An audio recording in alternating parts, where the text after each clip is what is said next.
people and their rich culture. We'd like to welcome you to the Native American celebration today. We're very excited to come together this morning to celebrate each other, our unity, and our time together. We will begin the day with an opening blessing by Michaela Jones. Good morning. Good morning. It is Friday morning, and so I'm very impressed with all of you to be here. I'm even impressed with myself that I made it. I'm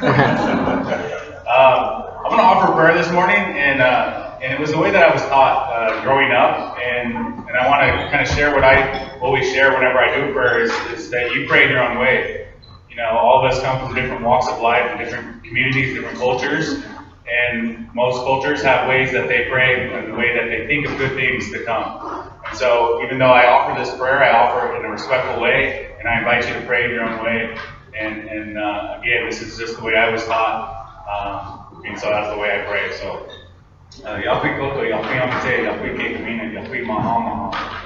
Creator, I thank you for this beautiful day. I ask you that you look after all our people, all those ones that are here on this earth, to keep us safe and keep us going. I ask you to open our hearts and our minds to be welcoming of information, of new things, so that we can continue to grow and learn as a people. I ask you to watch over our loved ones. Many of the students here are away from home. I ask you to watch over those loved ones that are back home that we don't get to see often. I ask you to keep them safe so that when we get to go home and see them again, that we can greet them with a big hug. I ask you to watch over those that are struggling, Creator, those that are having a hard time, keep them on that healthy path. And so I want to thank you for all our blessings and our burdens. I thank you.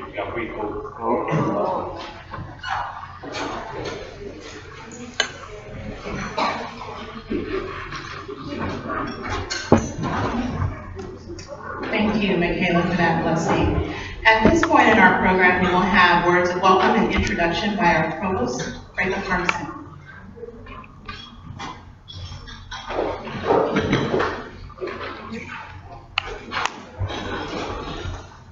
Good morning. Morning. And welcome. Welcome to the 2015 Native American Day celebration. The theme is honoring our heritage. I want to acknowledge the senior administration with us today, as well as our Native American faculty, staff, and students, and our special guests. Today's event provides a celebratory platform for the recognition of Native American culture, and it gives me great pleasure, on behalf of the university, to introduce our keynote speaker today, Connie Wright-Solas, who serves as the Executive Director of the Intertribal Council of California. The ITCC was established in 1968 as a statewide association of 47 tribes in California. The ITCC is governed by a general council comprised of tribal representatives that are designated by resolutions of the tribal councils. The General Council elects the members of the Board of Directors who are responsible for the oversight of the ITCC. Over the years, ITCC has successfully created programs and services that impact health and education, as well as economic, cultural, environmental, legal, and tribal governance development for the tribal people throughout California. Inherent in all of the work ITCC does is recognition of tribal governments as sovereign nations capable of self-governance and economic stability, supporting healthy individual tribal communities. ITCC efforts and effective models of systems change include public policy, advocacy, tribal engagement, cultural competency, and training and technical assistance. Some of the programs developed or supported and promoted by ITCC include Head Start, elderly nutrition centers, health programs, employment and training services, legal services, youth programs, education centers, environmental protection, language preservation, and cultural preservation.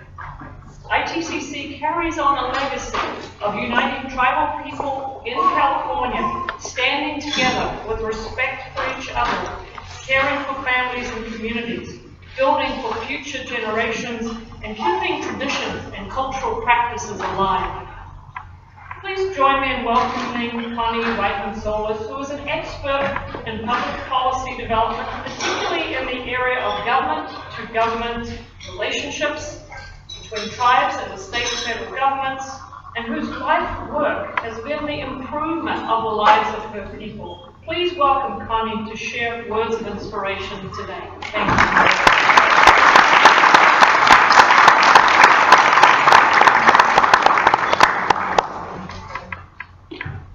Good morning, everyone. Good morning. First, on behalf of the 47 tribal governments and tribal organizations of the Intertribal Council of California, I would like to offer condolences to Mr. President Nielsen on the passing of his father. We extend our prayers for President Nielsen and family members, his associates, and those who knew him well. I also want to acknowledge the young tribal woman, Ms. Johnson, who brought focus to one of the most important changes that needs to be taken related to Native American studies and the study of public policy in California and the United States federal government as it relates to tribal nations and tribal people in California. I want to say, first of all, just give you a little bit about my personal background. I am Habeno Pomo and Mestizo. My mother was greatly involved in the development of tribal health programs and education for Native American children throughout California. It is in her footsteps and those of my ancestors that I do this work and dedicate my time to. I really am honored to serve as the Executive Director for the Intertribal Council of California for over a decade. And one of my principal roles is to advocate for equity in education for tribal people at state, federal, and local levels. So my work often exposes me to leadership in education that I have little to no exposure working with tribal people. And I think that's one of the challenges that we continue to see is that a lot of people responsible for making decisions related to public policy for tribal people have never really been in a tribal community. And so it makes it very difficult as advocates in the tribal community to really share what the experiences of our tribal people are. So I'm grateful for this opportunity to be the guest speaker for such a wonderful occasion today. And I would like to welcome everyone to Native American Day celebrations here on the CSUS campus, the homeland of California tribal people. And I also want to offer a heartfelt thanks to the local tribal nations of this region for sharing this land with us today, and give thanks to the Creator for this day. In his update, President Nielsen wanted this time to focus on positive dialogue and raise awareness. And so it is my hope that my presentation today helps to achieve that goal. I am especially interested in raising awareness relative to education and tribal people from a cultural perspective, incorporating historical experiences, more recent educational outcomes for tribal students, and what the future might look like if we can manage to incorporate needed change based on cultural proficiency in outreaching and engaging tribal people in a process that acknowledges, incorporates, and respects their values, principles, and practices. I had an auntie who would tell people that the truth will set you free. And now, even after she has been gone for a long time, many of our family members will often say the same thing. The truth will set you free. I think that is something that is of value to us as tribal people. And so as a society, we want to be assured that truth is a core value when we consider what should be foundational to education of students in our academic institutions. I could relate to what President Nielsen said in his update about the purpose of CSUS to transform lives by preparing students for leadership, service, and success. That same purpose could be said about what tribal leadership would like to achieve. So right there, it's something we can all agree on.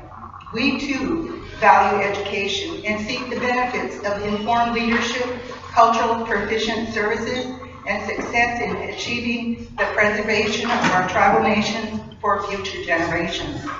That is one of our values, shared by all tribes, that in what we do today must be done in consideration of the impact it will have on 7 generations to come. So our thinking is based on cultural values and traditional practice that generations of our family members considered, that resulted in our tribal people surviving for thousands of years in our tribal homelands and now what is known as California.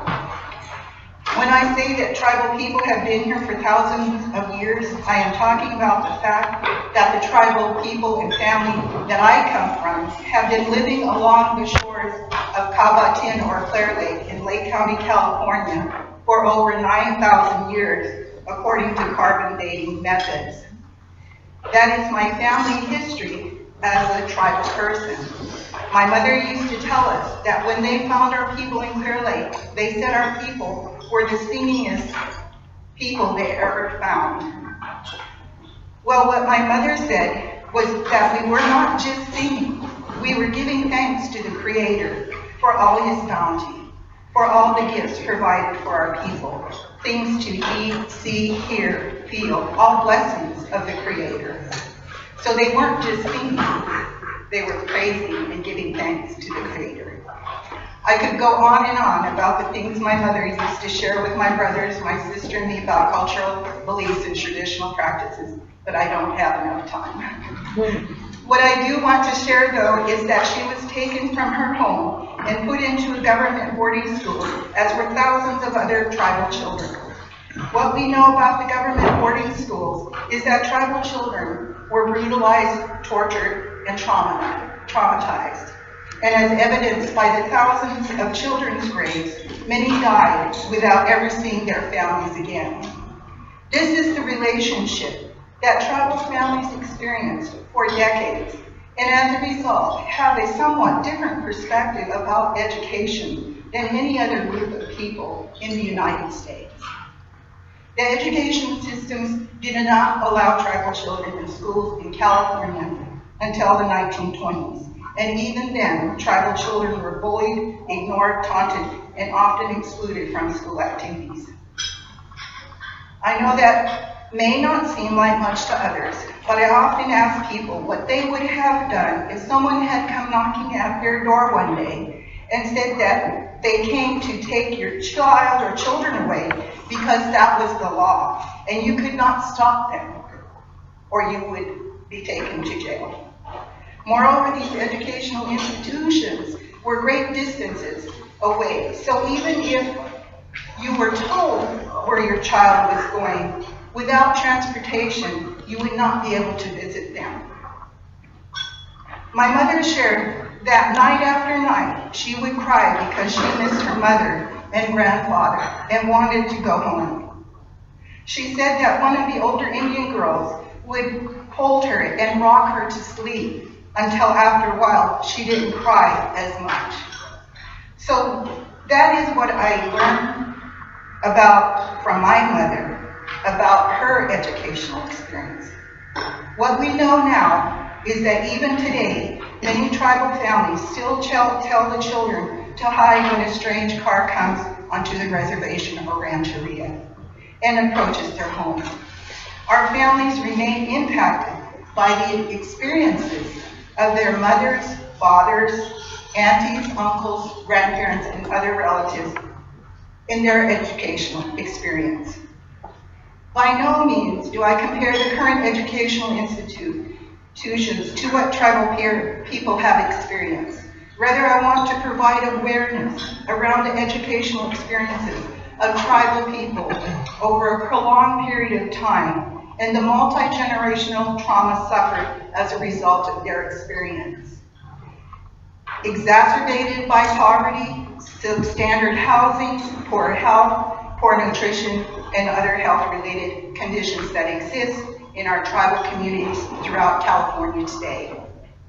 I don't have all the statistics to share with you today, but I can tell you that the lack of early childhood development, preschools, and educational support programs the success of tribal children in the school system is dismal at best.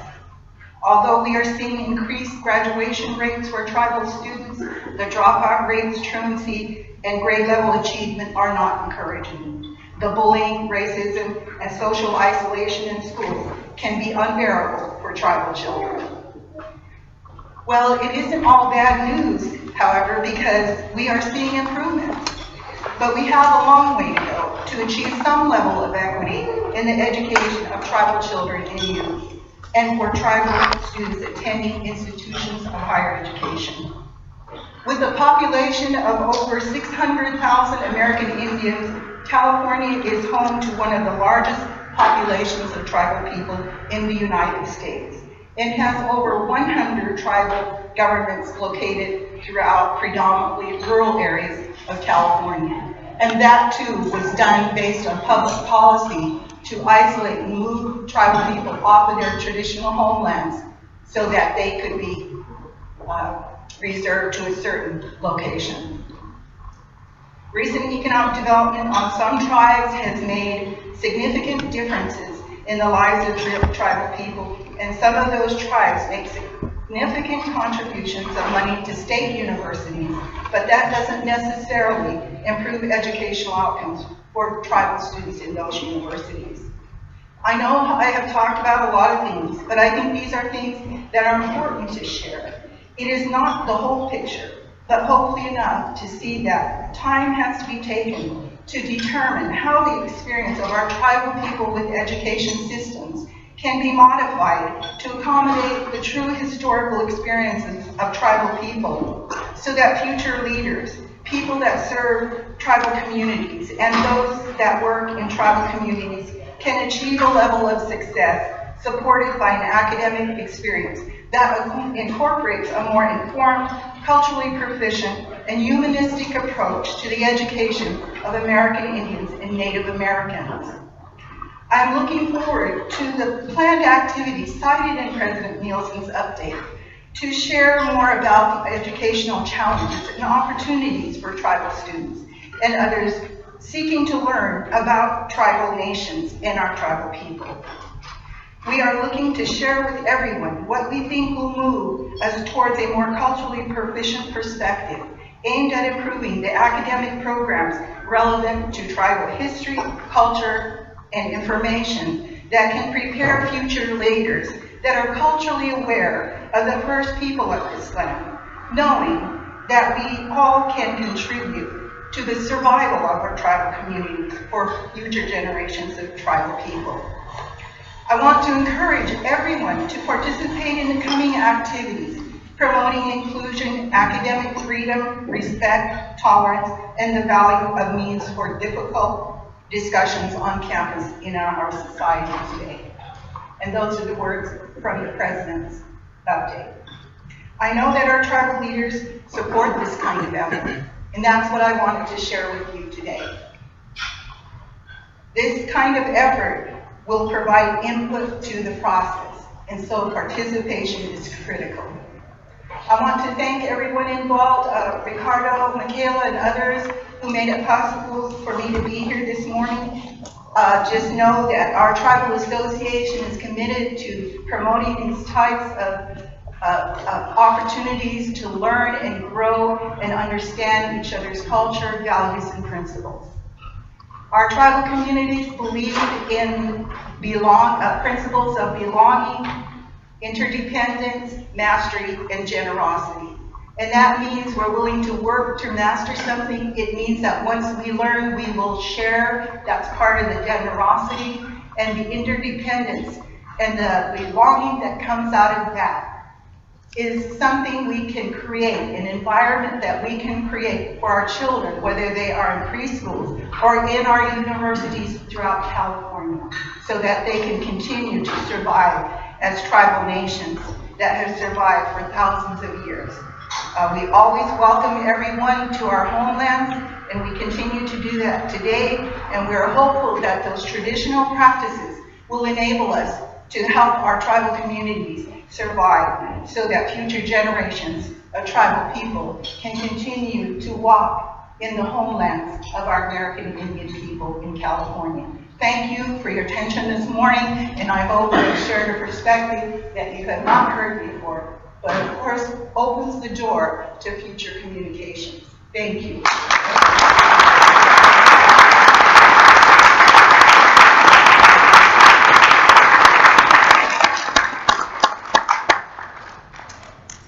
Thank you for that moving address. At this time, we will bring to the stage Ricardo Torres. Ricardo Torres is EOP counseling faculty within student academic success and educational equity programs.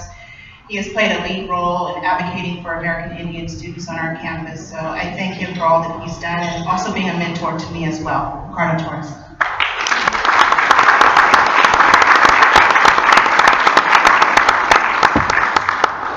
Well, Pestum, that's welcome, good morning in our language. My name is Ricardo Torres. I'm an enrolled member of the Winnebago tribe in Northern California. And I am a counseling faculty here on campus. Last year in June, I entered the faculty early retirement program after serving 41 years in education, so probably grandfather age to most of you. But it is indeed my privilege to welcome you here, to welcome everybody to California. We used to call it California Indian Days back in the day. It's called Native American Day now. And that's because of a historical reality that there's approximately, according to the Bureau of Indian Affairs, 500,000 Indians in California. However, of those 500,000, about 172,000 are California Indians. The rest are out-of-state Indians.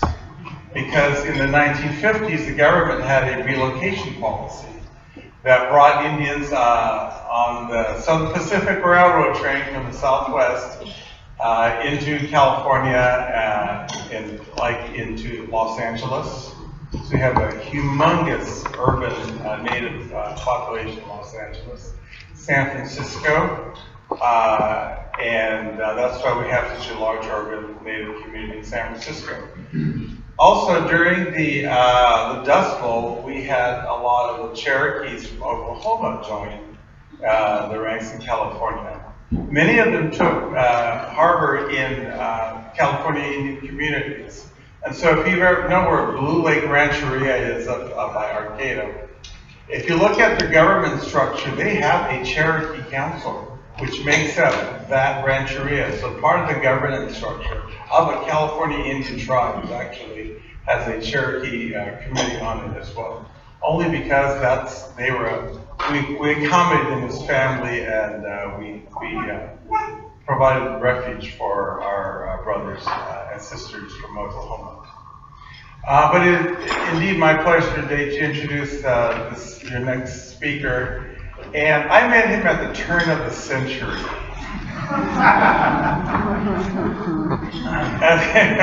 That sounds like a long time ago, doesn't it? In around 1998 or so, this young man, we have a program here on this campus called the American Indian Summer Institute. At that time, it was called Summer Reds. And it was a program that we instituted, a residential program for American Indian high school students. It's a college prep program. We introduced a lot of the reservation and rancheria kids to college life, etc. And they stay on campus, and we expose them to the classroom environment, to other students and faculty, etc. Which is very important because in most cases our students don't ever get exposure to higher ed until they come on campus. Usually it's traumatic. But this young man whom you met already, who gave the opening blessing for you, is from Redwood Rancheria. And his mother is an activist in the community. And he came on and he was in my program. He ultimately enrolled here on campus. He graduated with a degree in philosophy. He then went on to San Diego State, where he got his master's in counseling. And then he started doing work with the United Auburn Indian community right up the hill here. And is now the principal of the United Auburn Indian School. And he's a very successful person. He's a traditional dancer. He speaks his language, and he is indeed a highly respected member of our community, and I want you to join me in providing a warm welcome to my son. His mother, when he graduated from Sac State, honored me by saying that I had mentored him and spent so much time that she said that I was his dad. And so I want to introduce him to you as Michaela Jones. Michaela is not Michaela, it's Michaela, which in his language means thunder. So this is Michaela Jones.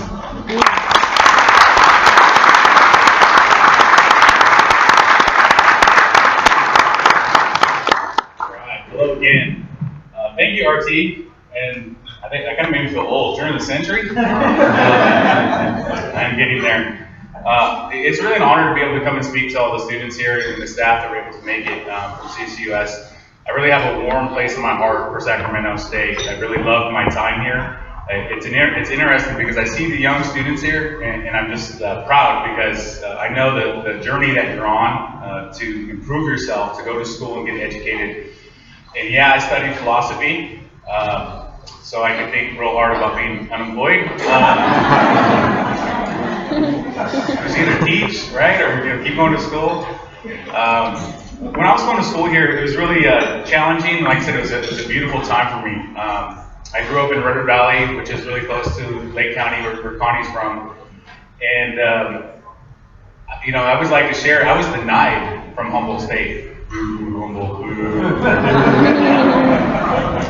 And I was actually what's called an exceptional admit, where they made they gave me an opportunity to come to this school, even though I didn't meet necessarily all the requirements. And I was always thankful for that, because somebody believed in me. Somebody said, all right, even though you didn't quite have that 3.0 GPA, we've seen what you've done in your community and what you've done as a student. We're going to give you a shot.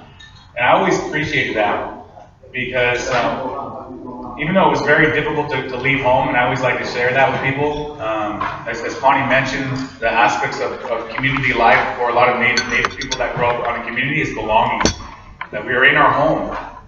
And so I always tell people the hardest part about going to college was just that, leaving home, going. And so I remember actually pulling up on campus. I stayed in the dorms here, Draper Hall, as we call it, cell block D. It's still there, right? Yeah, nice.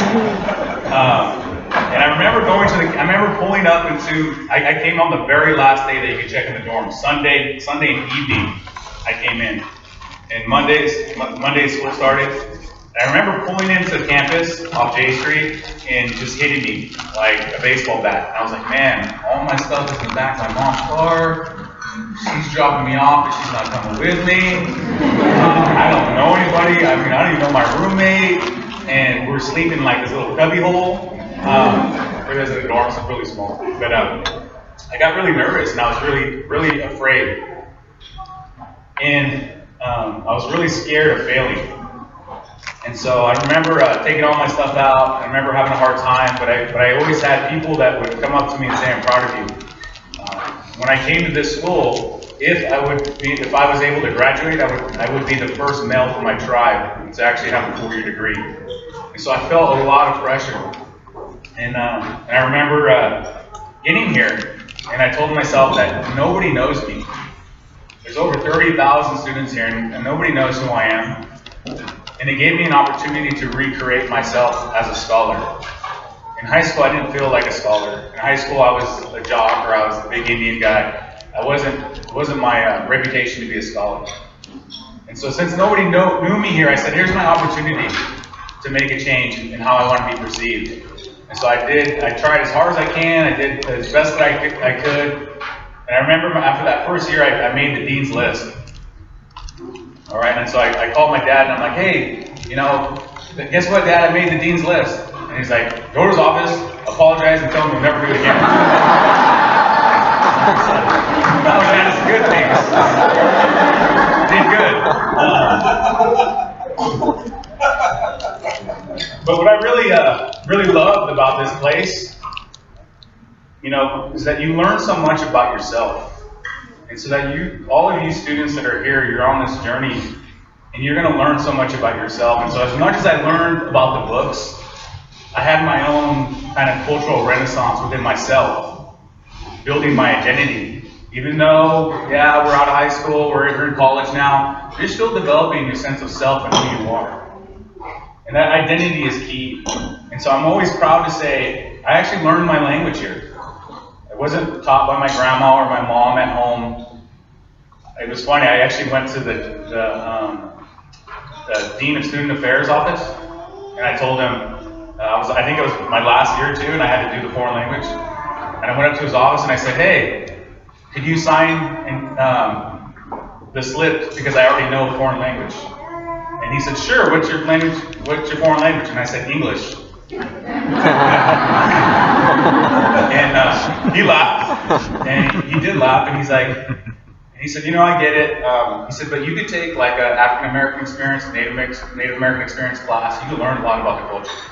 But when you learn the language, you learn so much more about that group of people. And I said, I completely agree with you. With all due respect, what does that say about me? I'm Pomo, I don't know my language. And then he said, all right, if you could prove to me that you have an intermediate understanding of your language, I will sign off. I shook his hand, I got out of there quickly. You hear what you want, and then you get out, right? So I heard what I wanted, and I got out as quick as I can. And then I said, how am I going to do all this?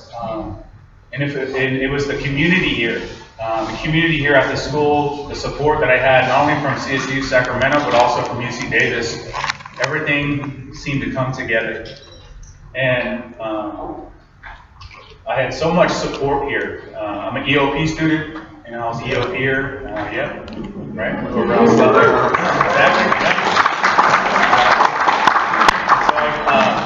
So as Connie mentioned, the values of Native people aren't just values of Native people, but they're values of humanity. That we are all beings wanting to feel a sense of belonging. And if we do not feel that sense of belonging, we're going to quickly get out of that situation and find where we do belong. And when I came here, I felt like I was the only Native person here. And I was really glad that Ricardo worked here, because I'd go to his office like after every class just to go chat with him. And little did I know there was a lot of Indians that were going here. You know, there's a handful. And we started a youth, a student group. It's called ENIT. It still goes on today. There's still students actively involved doing things for each other and doing things within the school. But it was creating that sense of belonging that allowed me to stay on this campus. And in 2004, I graduated, and I became the first male from my tribe to have a 4-year degree. So I was really proud of that.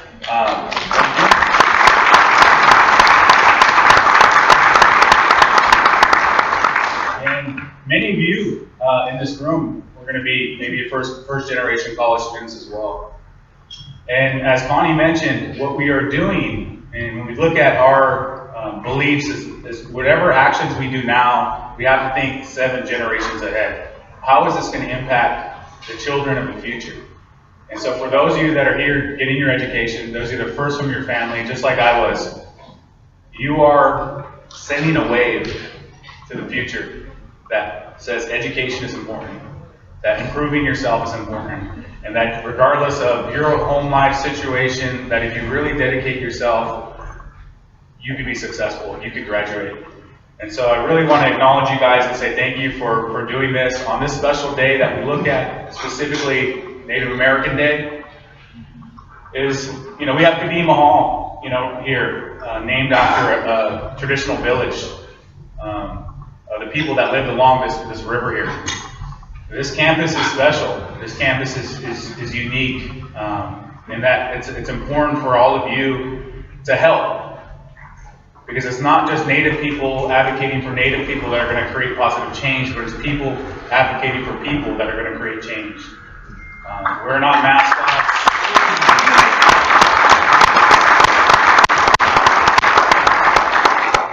We are not mascots.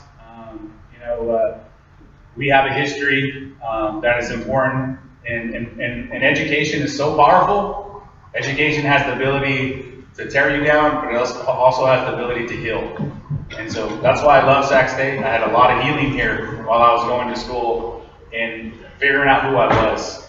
And I hope that you will also have that same as you go to school here, is that you have your healing, you open your mind, your heart, and it makes you a better person as a result of it, and you go on to do whatever it is you want to do in life, and that's my wish for you. And so, looking back at this day, I really appreciate that everyone showed up this morning, and like I said, it's going to take people advocating for people, and it's not just Native people that have challenges and barriers to overcome. Many of us have barriers and challenges to overcome, and as a fellow human being, I always love to hear those stories and hear how I can help, because it's all about the advancement of us as people, as a community, and how we can improve. And so I invite you guys right now to have a small discussion at your table, and I want you to think, and you might have some of the answers already just by, guess what, showing up today. But I want you to think about, at your table, how or what you could do to honor our ancestors, our people. And like I said, some of you already do it just by showing up today, just by having the thought. But what could you do, whether it's maybe, reading a book or going to a cultural event. We're going to have something at the Capitol this afternoon or within a few hours. But what can you do, regardless of your walk of life, regardless of your culture, regardless of where you come from? What can you do to help in honoring Native ancestors, Native people, get to learn more? So just go ahead and have that little discussion at your table. And maybe you could help influence others. Maybe you could help encourage someone else or give someone else an idea on how we can do that. So go ahead. Action. Morning, guys. Nice to meet you all.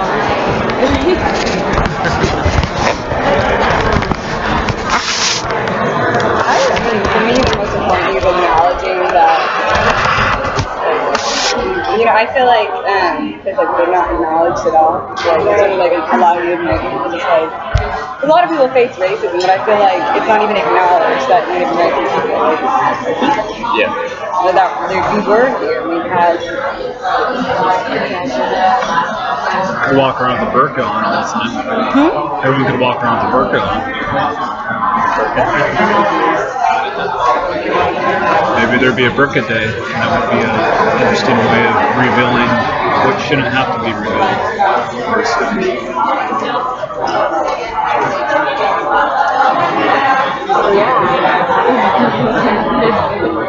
Like in my experience, like my great grandpa, he had to lie and say that he's not Native American because he wouldn't be served. So you have to pretend that you're It's good to be able to be a shapeshifter. It's good to be able to be a shapeshifter. Yeah, should be too. That's great.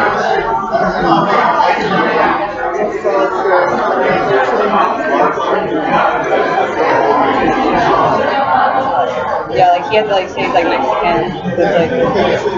My dad, he would say he's Mexican. He would say I'm Mexican. Well, yeah, his coworkers know that he's American, and they constantly say a sense of Mexican, having red skin, and he's Okay, thank you very they don't much. even realize that they're being racist. I hope you've had an opportunity to, some of you have a lot of ideas. Have your attention.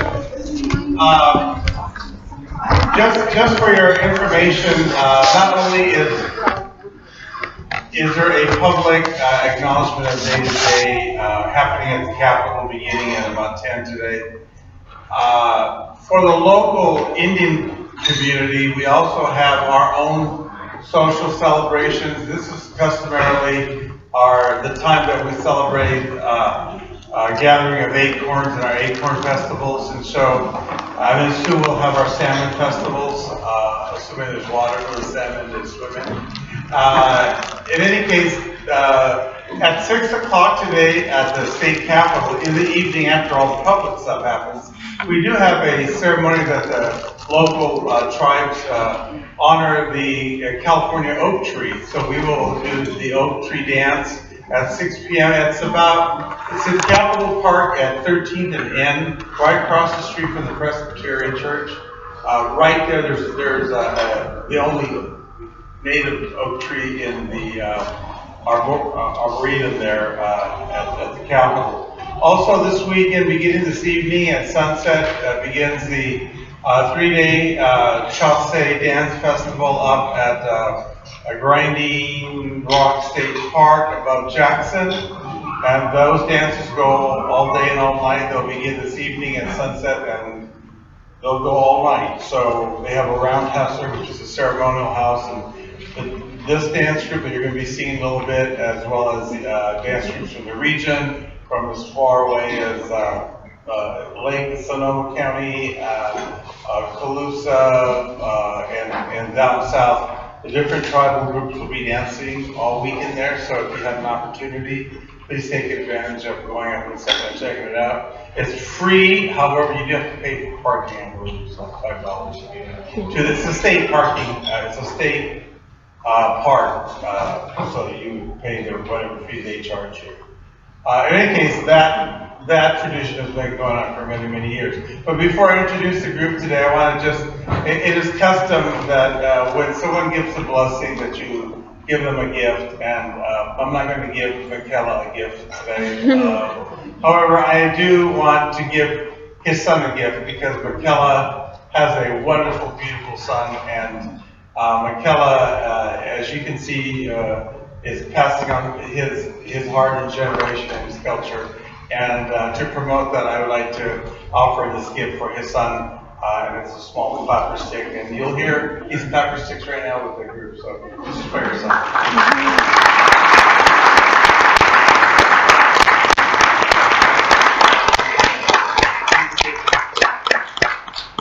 Right, without further ado, this group has been up since about 4 this morning. They're coming in from Stewart's Point in Santa Rosa. They drove in to dance for you today. And they're the Kashaya Pomo group. And this group has been talking about a tumultuous history. Some of them are from all the way from Stewart's Point. This morning drove in from Santa Rosa. And this group is, you know where Fort Ross is? Okay, Fort Ross is part of their history. They were the Indians that are from that land, and when the Russians lived here before the other white guys lived here, the Americans, the Russians actually worked with the Pomo, and they worked at Fort Ross. Bringing also, there's a lot of influence culturally, and in Russia there are Pomo museums where they have a lot of their basketry and stuff from those days. In addition to that, Russians brought down Alaskan Indian Aleut men who were, because they had the otter trade, they hunted otters, and they brought them down. And so there's also influence of that culture here. Kashayas are known for their wonderful dances and songs, and also they're also great hand game players. So, in fact, I believe the word Kashaya means good gambler. In any case, Mia, did you want to introduce your group, or you guys? I'm going to introduce their head speaker, and he's going to introduce their group.